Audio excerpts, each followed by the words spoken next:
Hey there, friends. My name is Nicole Boyd, and I am so excited to be back here on the channel. As you may know, if you've been following along for any length of time, I've been kind of MIA for the last couple of years. And so basically, when I first made the Tatting for Beginners series, my son was 20 months old and my daughter is 2 months old. So she was sleeping for 16 hours a day, and I was like, oh yeah, I can totally handle a channel right now. And then she started crawling and walking and climbing and my life got super busy with 2 toddlers. So anyways, my son Caleb is 4 now, almost 5, and my daughter Callie is 3. So I've got my hands full a lot of the time, which is great. I love it. Being a mom is awesome. So anyways, that's why I've been a little MIA lately, but I'm wanting to jump back in and kind of relaunch the channel. So today I thought it would be fun to do just read through some of the comments and questions that I've gotten on previous videos. So we're gonna jump in here in a second, but I have a couple things I wanted to get your guys' thoughts on. And so I'm gonna just jump in real quick and kind of present some things to you guys. So first off, I have my own website where I sell my jewelry, but I have been thinking about starting a section where I sell digital patterns, hand-dyed thread that I make, maybe even some kits. So like the kits would come with patterns, the hand-dyed thread, all the beads and findings that you would need to make that pattern. And it would all just be in one convenient spot. So anyway, so there would be digital patterns probably for like $5 to $10, depending on how intricate they are and how long they take me to digitize. But that would be for like a digital download. You could use it right off the bat as soon as you purchase it. So let me know about that if you guys think that's a good idea. And if you would pay for something like that. And then let me know about what you think about the kits, or if you would, I don't know, if you would even be interested in something like that. And so yeah, I'd love to know what you guys think. So leave a comment for me. And pause for just a second. If you hear my kids yelling or talking in the background, they're watching videos and stuff. So anyways, so then along with that, I also had an idea for doing a subscription box. So it would be a monthly, obviously monthly subscription box where you would get a pattern, the thread, all the beads and findings to make the pattern. So it wouldn't necessarily be jewelry every single month. It could be bookmarks, coasters. During Christmas, I do snowflake ornaments, tatted lace snowflake ornaments. So different holidays would be kind of themed around that holiday. So yeah, let me know what you think. I might do different package options. So like the first would have one pattern, one skein of thread, and the beads you'd need to make the pattern. The second one would have maybe 2 patterns and 2 skeins of thread. You know what I mean. So anyways, let me know in the comments if you'd be interested in something like that. And then lastly, I am thinking about hiring a professional to help me create a e-course for tatting. And so it would basically take all of the video series that I did before and expand them, and obviously have better lighting, better video quality, all that good stuff. And then maybe PDF printouts for you guys. So basically I'm wondering, just kind of putting out some feelers to see if you guys would be interested in something like that. Would you be willing to pay for something like that? What price point would you be willing to pay? What kind of lessons would you like to see in the expanded version? So I'm totally open to ideas and suggestions. I love hearing from you guys, so let me know also in the comments. So yeah, all right. Without further ado, we're gonna jump into some of these comments. So some of them are kind of funny and they just like gave me pause. I'm like, okay, whatever. And then some of them are really, really good questions. So I'm gonna kind of pick out some that go together. And oh, I think they're building a Tower of Pisa or something. I don't know. Anyways, so the first one is from Evie Diek. I don't know how to spell or how to pronounce your last name. I'm sorry. But she says, yours is one of the best tutorials I've seen. Oh, thank you. Would you do one that explains and demonstrates how to flip the works so it ends up on the shuttle thread rather than staying on the hand thread? You do it so effortlessly, but I'm really struggling with it. Thanks. Okay, so I will do a demonstration because actually the next comment is very similar. So this one is from CC. I can't figure out how to get the thread to flip. So, okay, so I'm gonna pause here and I will turn the camera around so you guys can see. Okay, so I'm gonna be using a bigger thread like was suggested and asked. So I usually use a number 10. I'm using a fashion number 3. This is actually crochet thread. So it's like for bigger projects. So we'll see how this goes. But I like to use Aunt Lydia's. So she has it's a smoother thread, I feel like. Okay, so I am gonna first start out and demonstrate how to flip the knot from the shuttle thread to the ball thread. Hopefully that's what you were asking. All right, so I'm gonna thread my shuttle. I'll just put a little bit on there.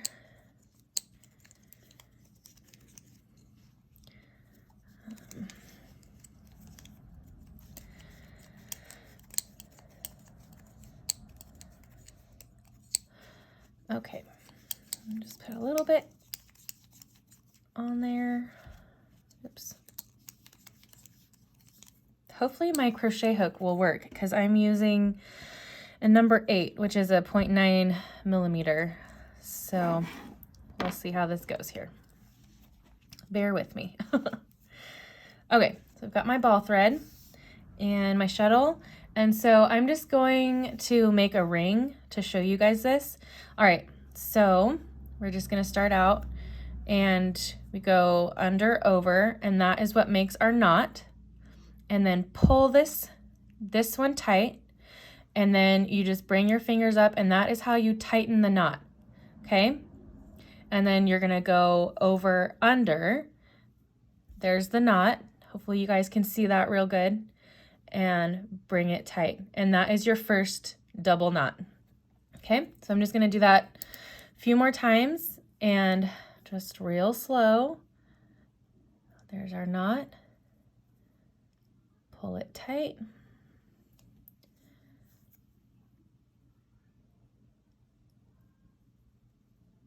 There's our second double knot.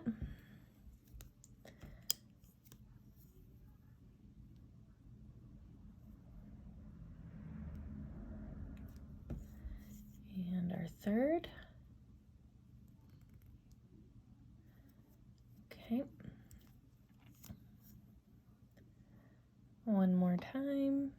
Just hopefully this is like what you guys were asking. Okay, so there's 4. This stuff is really big, so I'm just gonna speed that up a little bit and close out the ring. Okay, there's 6, 7, 8. Then I will make a picot.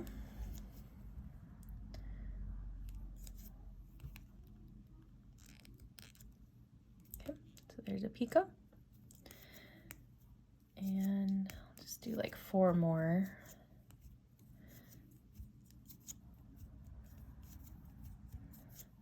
Okay, and then we just pull that tight, and that's how you get your ring.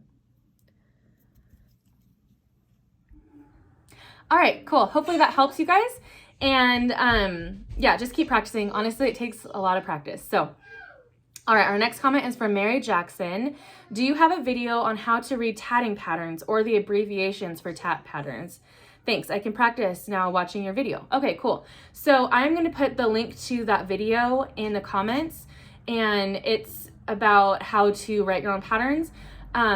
I will expand on that if you guys need me to. Honestly, I don't know if I'm doing it the right way.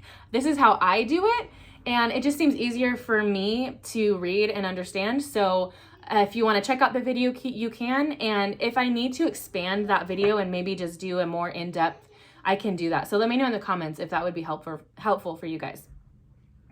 All right, so our next one is... I'm not going to share this person's name because it was a little interesting. But anyways, she says, why do people end every expletive sentence in the form of a question? I don't know. I am totally not offended by this, you guys. If my videos are not your cup of tea, I am not going to be hurt by that. If you want to go to a different channel and find something that works for you, that's great. So I just thought that was kind of funny that someone would take the time to do that. So it's all good. All right, so our next comment is from Lee Sotomayor. I don't know if I said your last name right, but there you go. So she says, this is my first time shuttle tatting and I love it. By the way, your baby is adorable. Why, thank you. Yeah, they're not babies anymore. Maybe I'll put a picture up of the three of us together or something so you guys can see what they look like now, because they're very big now. But yes, I agree 100%. They are adorable. All right, so next one is from Tam, and she says, why is every shuttle tatting tutorial skipping how to make a ring, then a chain, and another ring? Please consider showing transitions from one type of stitch to the next. Okay, yes, I will totally do that. So there's a couple more comments just like it. E. Lafort says, is there a lesson missing between 2 and 3?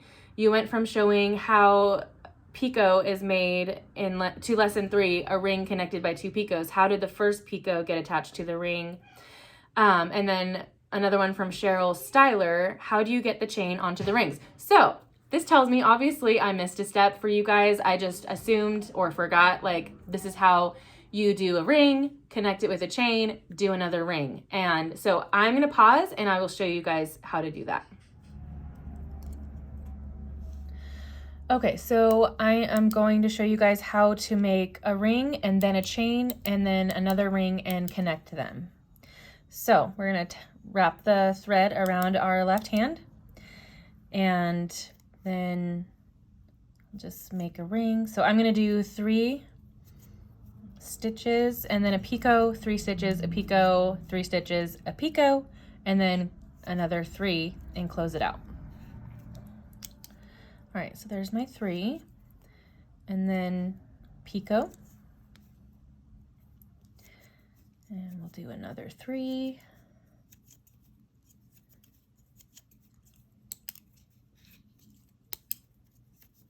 and a picot, all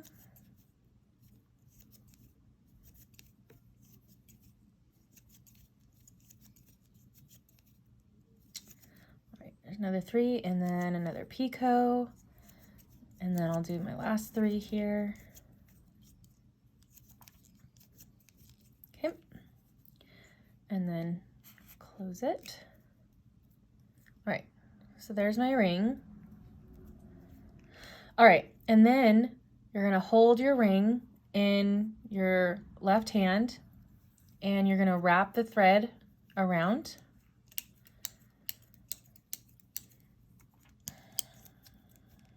And just use this. So I'll probably, I don't know, I've got my other ring on there from the other demonstration, so hopefully this works. 2, and we'll do 3, 4, 5. So it's the same stitch. You just do under, over, that's your double knot, or double, whatever they call it. All right, so then you have your chain, okay? And then we're gonna flip it back over and do another ring. So do 1, 2, 3. We'll take our crochet hook and grab that thread, pull it through, and this is called a join. And then you just keep going, making those rings. Or knots, sorry. So there's 3 more, another picot, 3 more, and then my picot, and my last 3 stitches, and close it up. There you go. We got a ring, a chain, and a ring. So there you go. Okay, so this next comment is from Brenda May, and she says, for teaching purposes, wouldn't it be good to use slightly bigger thread and maybe get closer with how to make the picot? Yeah, so I will do that here in a second. So she goes on and says, and I have just watched the first 4 lesson and somehow missed instructions for making chain that connects to rings. I'll go watch again. So obviously I did miss something. So that goes with what I just demonstrated. So hopefully that helps you, Brenda. All right, last part. She goes on to say, glad you offer these lessons. My grandmother taught me how to back in the 1070s, but I had just about forgotten how. I think you meant 1970s. Maybe I'll take up the craft art again with your help. So I love hearing comments about this, how, you know, your grandma taught you or whatever, and I just really love this art form and I want to help keep it alive. So yes, I hope, Brenda, that you keep at it and learn more. So anyways, I will demonstrate with a bigger thread and how to do the picot now. Okay, Brenda, so this is a bigger thread, so hopefully it's easier to see. This is a number 3, and I've loaded my shuttle, and I'm just gonna make one of my earring patterns and just start it off, and so you guys can see the picots and stuff.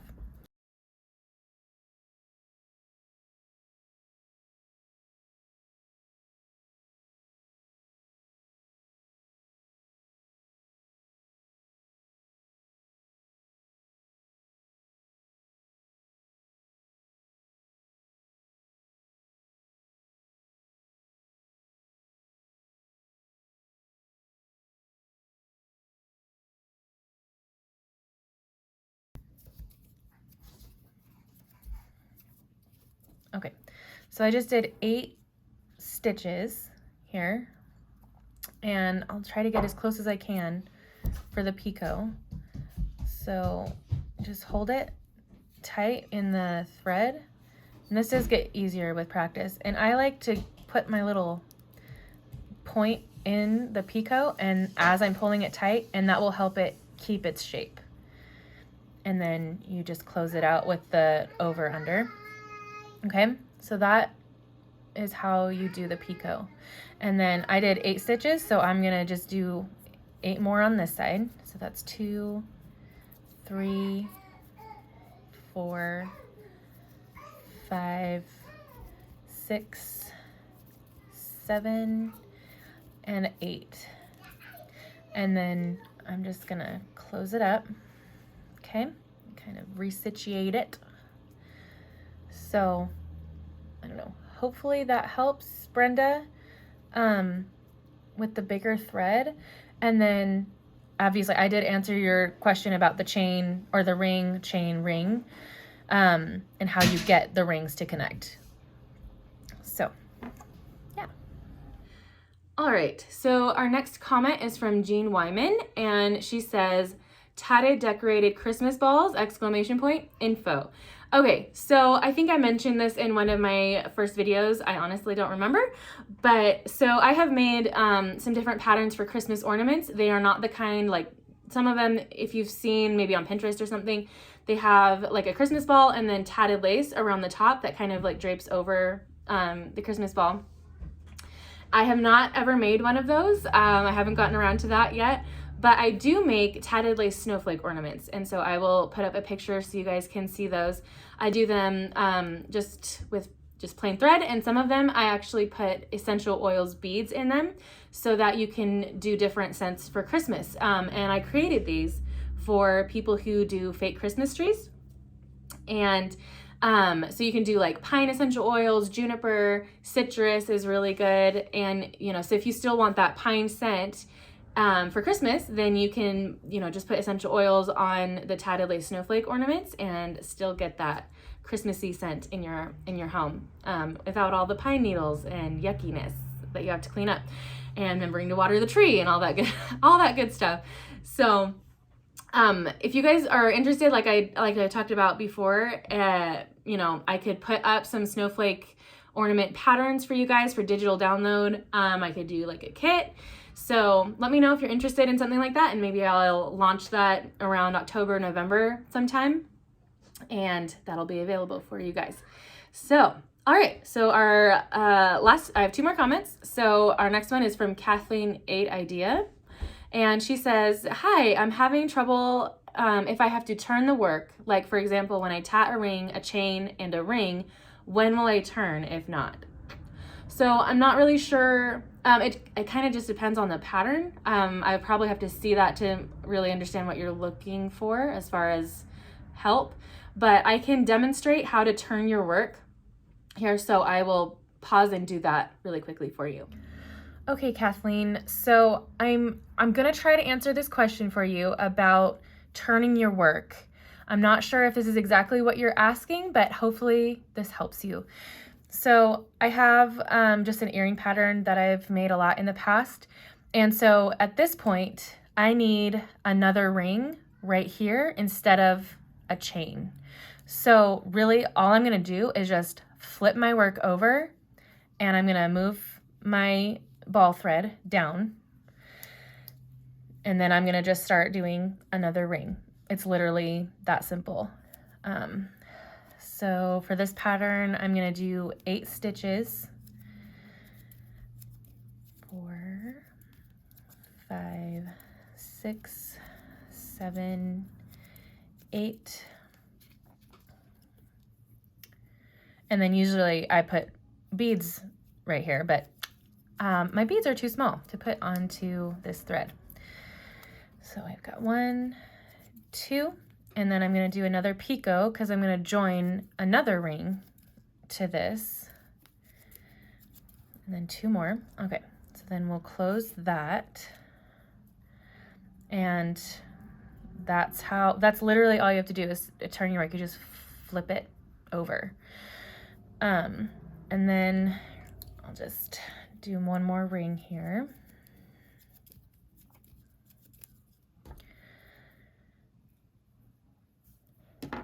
So it literally just depends on what pattern you're looking at.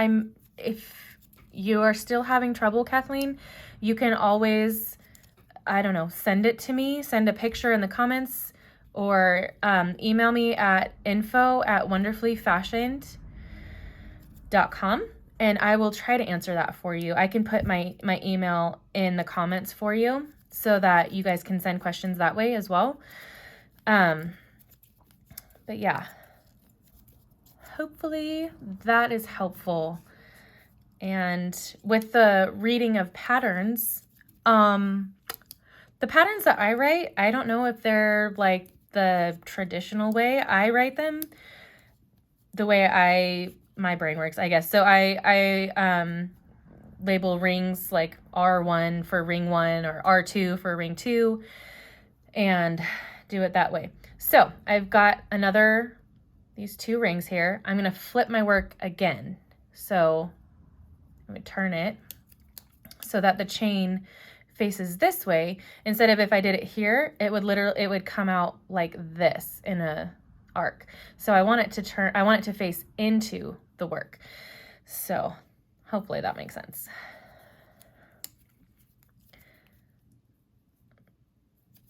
And then I do 10 for this chain.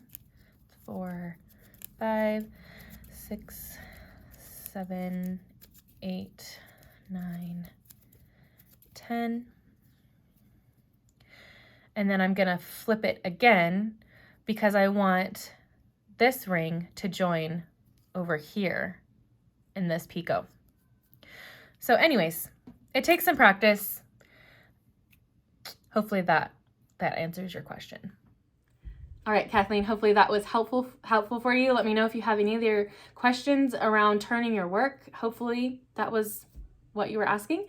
So, all right, our last one is from Danny Jane, and it says, nice little lessons, but why did you never post one about how to end off a project? And end off is in capital letters. So I'm sorry.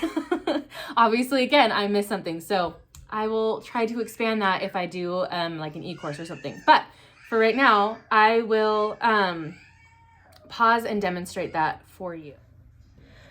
Okay, Danny, I'm going to show you how to finish your work. So I've gotten to the end, but I just need to connect this chain to this ring. So I'm going to cut this off. And I leave about 5 or 6 inches so that we can sew in the ends. Okay. So take just some regular sewing needles. I'm trying to find one with a big eye. Hopefully I can get this thread to go through this eye of this needle. So, oh, first, sorry. First, we need to connect the chain, obviously, to the ring. So I have, I'm trying to make sure you can see. I have like a little hole right here in this pattern. So I'm just gonna take one of these threads and just bring that through the hole, like so. And then I'm going to just tie a double knot to secure it in place. And I like to do 2 just to make sure it's extra secure. Yeah. And then I usually just pull the knots to the side so that it's not showing at the front of the project. So yeah, okay, so now we have 2 loose ends, excuse me. So we're gonna need to sew those in. So pray for me. Hopefully I can get this to go through this needle. So just a second here. I wanna make sure that you guys can see. Come on. And I just like, I bite down and like get the end wet a little bit so that it'll kind of stick together and go through the needle. Hopefully, we'll see. There we go. Oh my gosh, miracle of miracles. Okay. All right, so then we are gonna hide this thread underneath the stitches here. So since this is facing the chain, I'm gonna do this one in the chain, and then since this one is facing the ring, I'll do that one under the ring. I'm gonna make sure you guys can still see. So we're just gonna go under this loop here. You can see. So this would be one side of the double knot or the double stitch, whatever they call it. And then we're gonna go back through the other side of that knot. Okay. And pull it through. So I cannot stress this enough. Keep this loose. You don't have to like yank or pull it tight yet because we're gonna do that at the very end once we've done a few of these stitches and hidden the thread under a few of these stitches. So I like to do this under at least 3 double stitches. So it'd be like 6 of these little things here.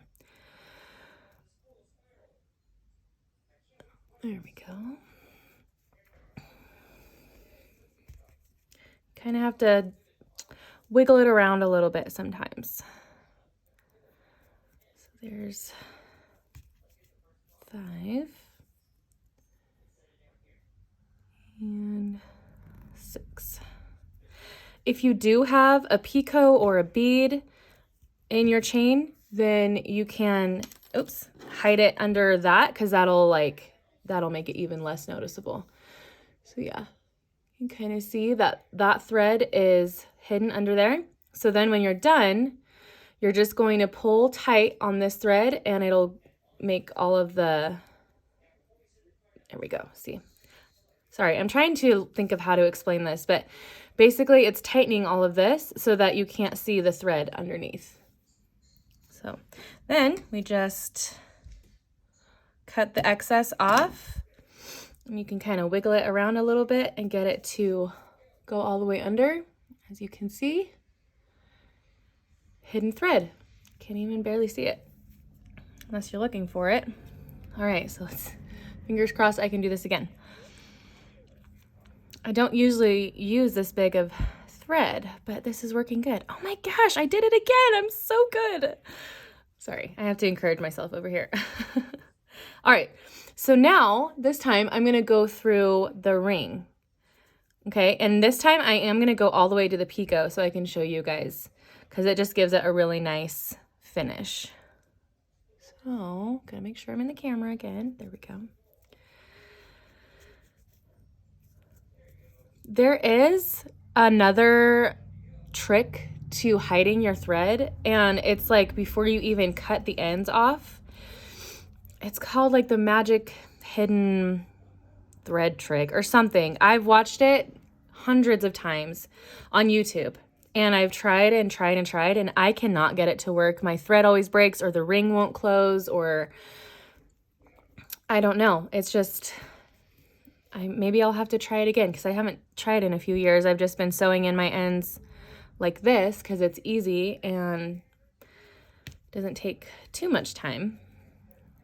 So maybe I'll try to find that video for you guys and see if you guys can figure it out, because like, I don't know what I'm doing wrong. I just can't get the magic trick to work for me. So, but this works too.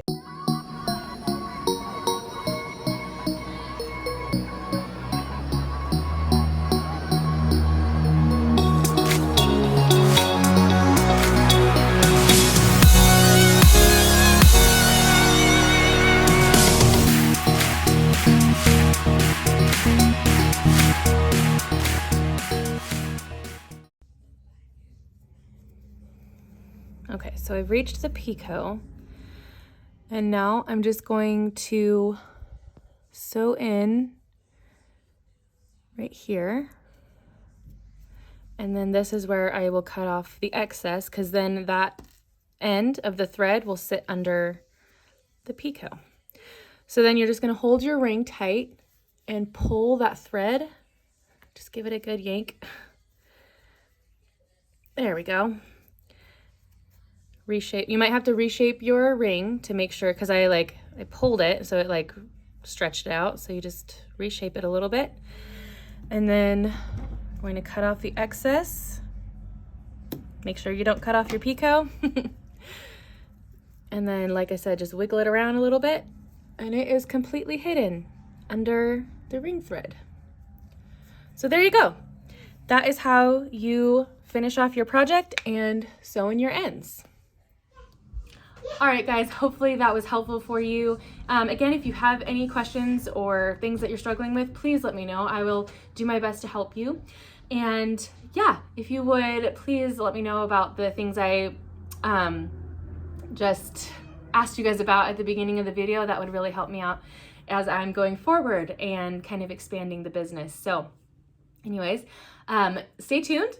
The next video I want to do is kind of a fun little project that you guys can do to help you keep your thread untangled while you're tatting. So stay tuned for that, and I will see you guys soon. Okay. You know this is my dress, right? Yeah. Okay. Are you commandeering my dress? No, it's all tangled up. I'm not tangled up. It's tangled up. Hi. I'm Callie. Hi. Say, I'm Callie. I'm Callie. Yeah, so as you can see, she's not so little anymore. She's not baby anymore, huh? You got ketchup on your forehead. What are you doing?